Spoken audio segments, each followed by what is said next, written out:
Assalamualaikum, hai teman-teman. Perkenalkan, nama saya Maya Nabila Syafana dari kelas 10B.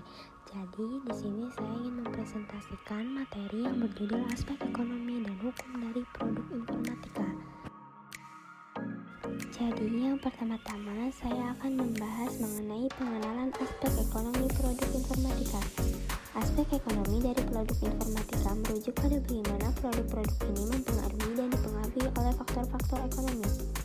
Ini melibatkan analisis dampak finansial, peluang pasar, dan kontribusi produk informatika terhadap pertumbuhan ekonomi. Kemudian pengenalan aspek hukum produk informatika. Aspek hukum dari produk informatika merujuk pada aturan dan regulasi yang mengatur penggunaan, distribusi, dan pengembangan produk-produk ini. Ini mencakup berbagai bidang hukum, termasuk hak kekayaan intelektual, perlindungan data, dan regulasi industri. Selanjutnya, saya akan membahas mengenai berkembangnya aspek ekonomi produk informatika. Industri perangkat keras dan perangkat lunak berkembang sejak ditemukannya komputer.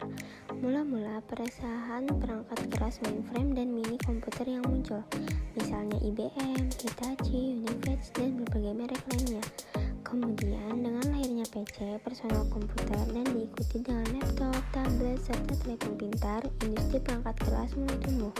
Bukan hanya komputer, tapi juga semua periferal seperti printer, alat input atau output lainnya.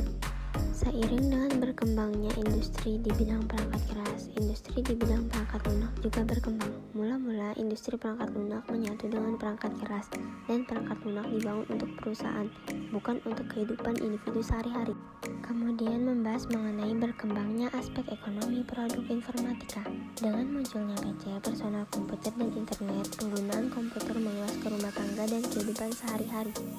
Perangkat lunak berkembang pesat untuk memenuhi kebutuhan interaksi manusia dengan komputer, serta komunikasi antar manusia baik secara individu maupun kelompok. Sekarang, komputer sudah ada dalam genggaman manusia dalam bentuk telepon pintar, membuat perangkat lunak semakin penting dalam berbagai aspek kehidupan sehari-hari, seperti komunikasi, edukasi, dan bisnis. Kemudian, berkembangnya aspek ekonomi produk informatika. Industri perangkat lunak mengalami pertumbuhan yang signifikan seiring dengan semakin murahnya komputer dan telepon pintar. Inovasi di abad digital menciptakan bisnis teknologi informasi yang semakin dibutuhkan, dengan hampir semua sektor pemerintahan dan bisnis beralih ke layanan online. Perusahaan besar seperti Microsoft, Apple, Google, dan Facebook lahir dari kreativitas anak-anak muda, seringkali dimulai dari garasi. Model bisnis di bidang teknologi informasi ini dapat tumbuh dan mendominasi pasar dengan sangat cepat, terlihat dari dominasi perusahaan teknologi seperti Apple, Alphabet, Microsoft, Amazon, dan Tencent di bursa pasar global. Selanjutnya, ada 4 macam aspek ekonomi bidang informatika. Yang pertama yaitu dampak ekonomi dari produk informatika. Yang kedua yaitu pasar dan permintaan. Yang ketiga, keuntungan dan investasi. Dan yang keempat yaitu efisiensi dan produktivitas. Kemudian membahas mengenai aspek hukum produk informatika. Perangkat lunak merupakan hasil buah pikir karya intelektual manusia, seperti halnya buku atau karya lainnya. Oleh karena itu, perangkat lunak harus dihargai sebagai salah satu hak kekayaan intelektual. Sayangnya, karena bentuknya yang berupa benda digital, perangkat lunak lebih mudah untuk diperoleh melalui cara yang tidak legal atau benar secara hukum, atau dengan istilah umumnya ialah melalui pembajakan. Perlu ditekankan bahwa melakukan pembajakan perangkat lunak itu tindakan melawan hukum.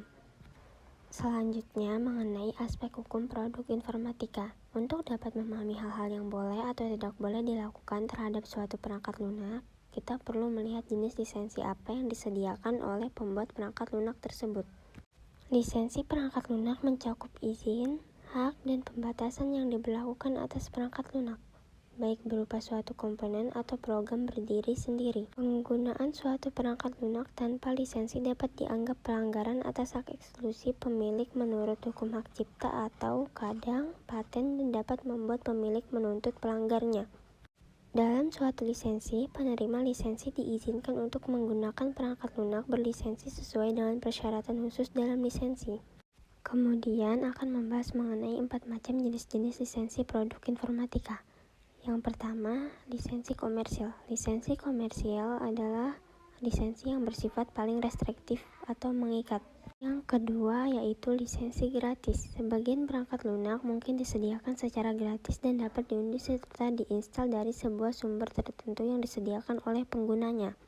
Yang ketiga yaitu lisensi open source. Lisensi open source adalah lisensi yang memperbolehkan pengguna untuk tidak hanya menggunakan perangkat lunak tersebut. Dan yang keempat, lisensi domain publik, yaitu jenis lisensi di mana semua hak cipta terhadap perangkat lunak telah dilepaskan oleh si pembuat perangkat lunak sehingga kepemilikan perangkat lunak tersebut diberikan kepada masyarakat umum. Jadi, sekian presentasi dari saya. Mohon maaf jika ada kesalahan. Saya ucapkan terima kasih. Assalamualaikum warahmatullahi wabarakatuh.